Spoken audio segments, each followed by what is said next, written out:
ما أكثر من المرات التي سئلت فيها يا دكتور أنا بيجيلي الألم الفلاني بعد التمرين، يا دكتور أنا عايز أعرف الألم ده طبيعي؟ هل أنا قلقان دلوقتي؟ أقلق إمتى؟ هل أروح للدكتور؟ عندي ألم، أنا تعبان. الألم ده طبعا رد فعل دفاعي من الجسم، والجسم كونه خلاك تتألم فأكيد له سبب وجيه في ده، فطبيعي أنت محتاج تطمن، عايز تعرف إمتى الألم يكون طبيعي جدا بعد التمرين ومفيش أي حاجة والدنيا كويسة، وإمتى لأ لازم اروح اشوف دكتور واطمن على الموضوع واشوف الدنيا رايحه لحد فين. الفيديو ده ان شاء الله هبدا اقول لك دليلك العملي الكامل للالم بتاع بعد التمرين، امتى الالم ده يكون عادي واتس مفيش مشكله يومين ثلاثه وهيروح، وامتى لا الموضوع فعلا مقلق ومحتاج بسرعه تستشير حد متخصص عشان يبدا يساعدك والمشكله لا تتفاقم. فركز معايا، فيديو هيعجبك جدا، فلايكك الجميل ويلا بينا.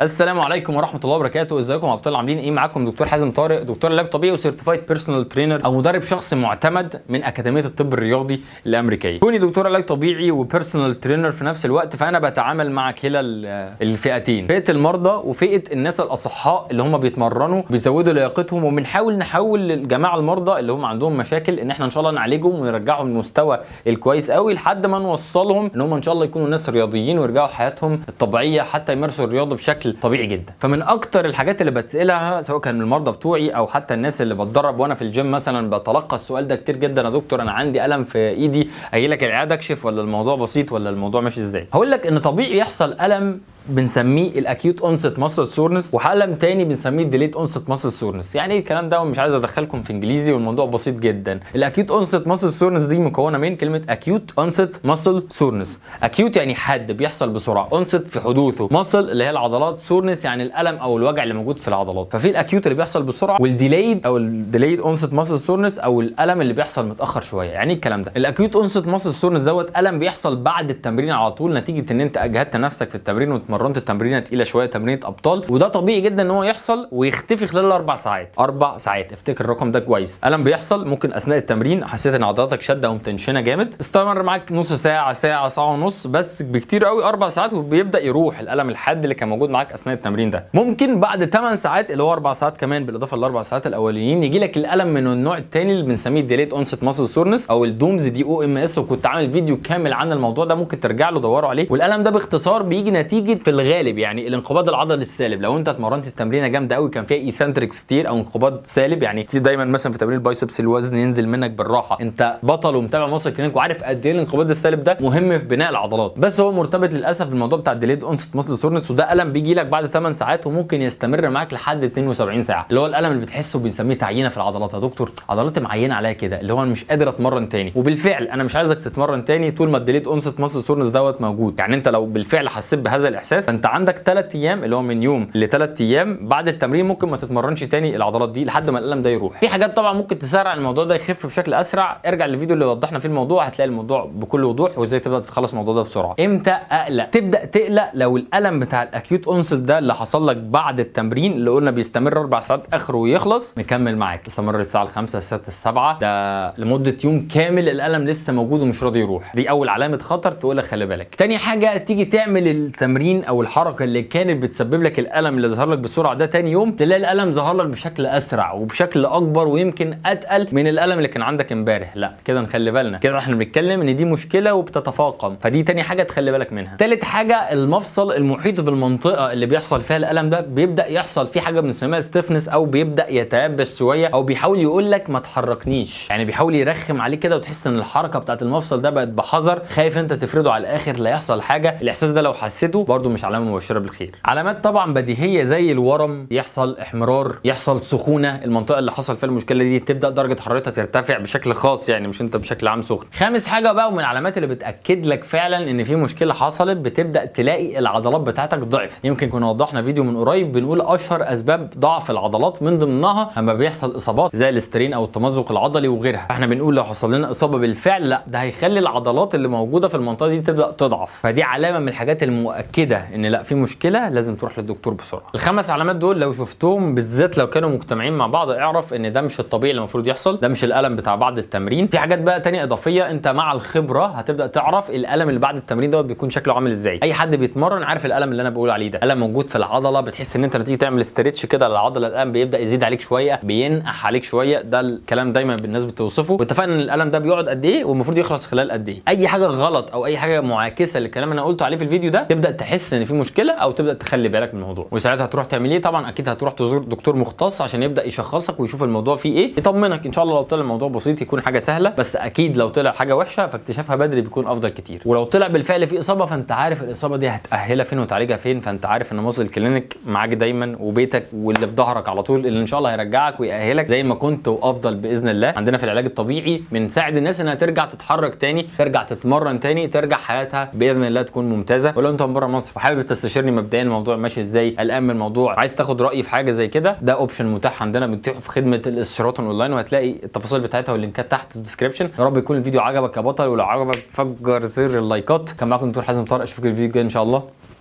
السلام عليكم.